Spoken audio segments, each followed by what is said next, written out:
आप सभी का फिर एक बार स्वागत है रियल एनालिसिस के इस सीरीज में। यहाँ पे हम अभी मलिक एंड अरोड़ा किताब के पेज नंबर 15 के एक्सरसाइज के क्वेश्चंस यहाँ पे सॉल्व कर रहे हैं, पेज नंबर 15 के।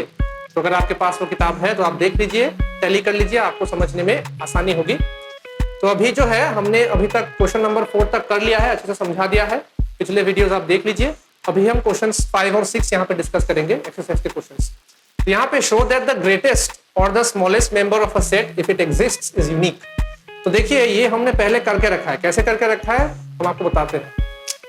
तो एक थ्योरम मैंने वहां पे प्रूव किया था पिछले वीडियोस में, आप देख लीजिए कि show that the greatest member of a set if it exists is the supremum of the set. तो सबसे पहले हम क्या करेंगे, हम लिखेंगे कि जो ग्रेटेस्ट मेंबर होता है किसी सेट का वो क्या होता है, सुप्रीमम होता है। और फिर मैंने एक और प्रूफ किया था, उसमें मैंने दिखाया था कि supremum of a set is unique. तो आपको क्या करना है, दो चीजें आपको यहाँ पे करनी है। सबसे पहले आपको ये प्रूव करना है कि जो ग्रेटेस्ट मेंबर होता है, greatest member of a set जो होता है वो क्या होता है, सुप्रीमम होता है। पिछले वीडियो में मैंने प्रूव किया था, वो आप देख लीजिएगा प्रूफ। वही प्रूफ आपको पहले करना है। पहले आपने क्या दिखाया, ग्रेटेस्ट मेंबर सुप्रीमम दिखा दिया। अभी सुप्रीमम को यूनिक दिखा दीजिए, हो गया। ठीक है, सुप्रीमम को भी मैंने पहले यूनिक प्रूव करके रखा है, वीडियो देख लीजिए। सिमिलरली इन्फीमम के लिए अगर show that the smallest member of a set if it exists is unique, तो एक जो मतलब smallest member of a set जो होता है वो इन्फीमम होता है। तो कैसे होता है, जो क्वेश्चन नंबर 6 का थ्योरम है वही है। ठीक है, तो सबसे पहले आपको क्या करना है कि smallest member of a set जो है इन्फीमम है, ये आपको दिखाना है। ठीक है, ये दिखा दीजिए जो मैंने यहाँ पे किया है, मैं समझाऊंगा कैसे होता है। उसके बाद इन्फीमम जो होता है किसी सेट का वो यूनिक है। तो मैंने पिछले वीडियोस में मैंने अपलोड करके रखा है, तो आप देख लीजिए। इन्फीमम भी जो है यूनिक होता है। तो सुप्रीमम भी यूनिक है, इन्फीमम भी यूनिक है। इसका मतलब क्या है कि ग्रेटेस्ट मेंबर भी यूनिक है और स्मॉलेस्ट मेंबर भी यूनिक है। ठीक है, तो हो गया, क्वेश्चन नंबर 5 सॉल्व हो गया। तो क्वेश्चन नंबर 6 जो है हम दिखाएंगे show that the smallest member of a set if it exists is the infimum of set. तो कैसे करेंगे देखिए। तो मान लेते हैं कि जो छोटा जी है, स्मॉल जी जो है वो किसी सेट S का सबसे छोटा एलिमेंट। ठीक है, क्या मान के चलते हैं हम, ये जो स्मॉल जी नाम का एलिमेंट है वो किसी सेट कैपिटल S का सबसे छोटा एलिमेंट है। तो अगर किसी सेट का सबसे छोटा एलिमेंट है स्मॉल जी, यानी कि दूसरे एलिमेंट्स जो होंगे सेट कैपिटल S के वो G से बड़े होंगे या फिर G से बराबर होंगे। G से छोटे तो हो नहीं सकते। क्यों, क्योंकि G जो है सबसे छोटा है। G सबसे छोटा एलिमेंट, यानी कि जितने भी दूसरे एलिमेंट्स होंगे सेट के वो G से छोटा नहीं हो सकता, वो G से बड़ा ही होगा या फिर G के बराबर होगा। तो हमने लिखा है कि X ग्रेटर देन और इक्वल टू G, जहां पे X जो है वो किसी दूसरे एलिमेंट है। किस सेट का एलिमेंट है, कैपिटल S सेट का ही एलिमेंट है, लेकिन G से अलग कोई दूसरा एलिमेंट है। तो G जो कि सबसे छोटा एलिमेंट है, तो दूसरे एलिमेंट्स जो है वो G से बड़े होंगे या फिर G के बराबर ही होंगे। So that G is a lower bound of S। ये हो गया तुम्हारा लोअर बाउंड का डेफिनेशन। लोअर बाउंड का यही डेफिनेशन है कि अगर कोई सबसे छोटा एलिमेंट होता है किसी सेट का तो उसको क्या बोलते हैं, लोअर बाउंड। ठीक है, again no number greater than G can be a lower bound of S। For if Y be any number greater than G, there exists at least one number G dash of S which is less than Y।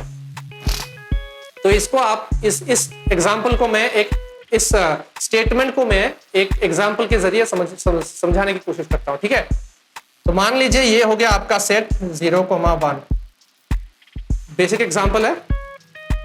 तो इस set का जो infimum है वो है 0, यानी कि इस सेट का जो सबसे छोटा एलिमेंट है वो हो गया आपका 0। तो स्मॉलेस्ट एलिमेंट क्या हो गया, तो स्मॉलेस्ट एलिमेंट अगर 0 है तो हम क्या लिख सकते हैं, लोअर बाउंड भी 0 ही लिख सकते हैं, लोअर बाउंड टू 0।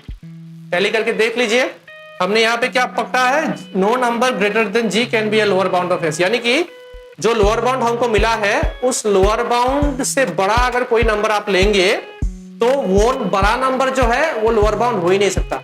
ठीक है, क्यों नहीं हो सकता, एग्जांपल के जरिए समझाने की कोशिश करता हूं। लोअर बाउंड हो गया आपका 0। ठीक है, मान लीजिए 0 से थोड़ा एक बड़ा नंबर 0.001।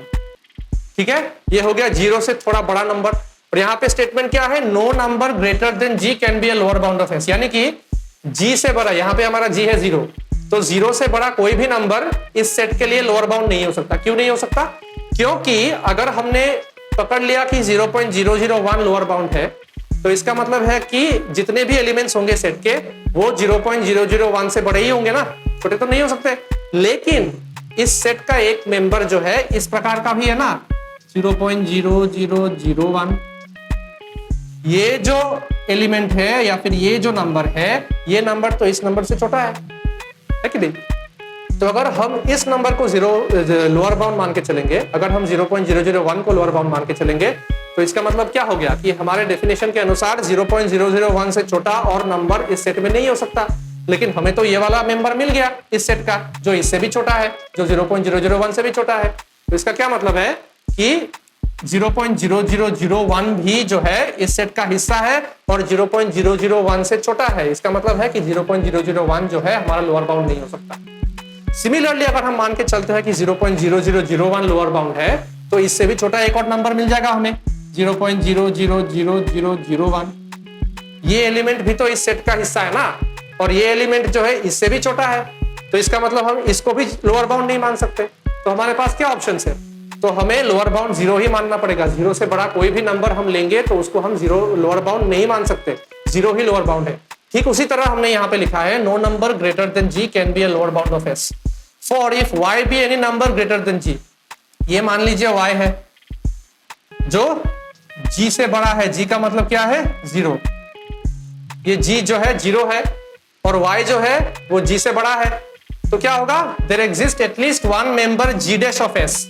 ये हो गया आपका g dash of s, s मतलब ये वाला set which is less than y। ये g डैश जो है ये y से भी छोटा है। तो लोअर बाउंड हमारा जो था, मान लीजिए y equal to 0.0001 is the lower bound. ये y जो है वो हमारा g से बड़ा है, लेकिन अगर इसको हमने लोअर बाउंड मान लिया तो इससे भी छोटा एक और नंबर मिलेगा हमें जो इस सेट का हिस्सा होगा, यानी कि g डैश जो है वो y से भी छोटा है। तो अगर g डैश y से छोटा है तो y को हम लोअर बाउंड कैसे मान ले? नहीं मान सकते। तो हमारा क्या ऑप्शन है कि लोअर बाउंड सिर्फ 0 ही होगा और कोई नंबर लोअर बाउंड हो ही नहीं सकता। तो इसका मतलब क्या है? thus g is the greatest lower bound of s, यानी कि g जो है हमारा ग्रेटेस्ट लोअर बाउंड है, क्योंकि g से बड़ा कोई लोअर बाउंड लेंगे हम तो कॉन्ट्रडिक्शन आ जाएगा। g से अगर कोई बड़ा नंबर हम चूज करेंगे तो हम उस नंबर को लोअर बाउंड कंसिडर नहीं कर सकते, क्योंकि हमने एग्जांपल हमने दिखा दिया, 0 से बड़ा हमने लोअर बाउंड पकड़ लिया, हमको और भी छोटा नंबर मिल गया जो कॉन्ट्रडिक्शन है। कॉन्ट्रडिक्शन क्या है? मतलब ये हो नहीं सकता, संभव नहीं है।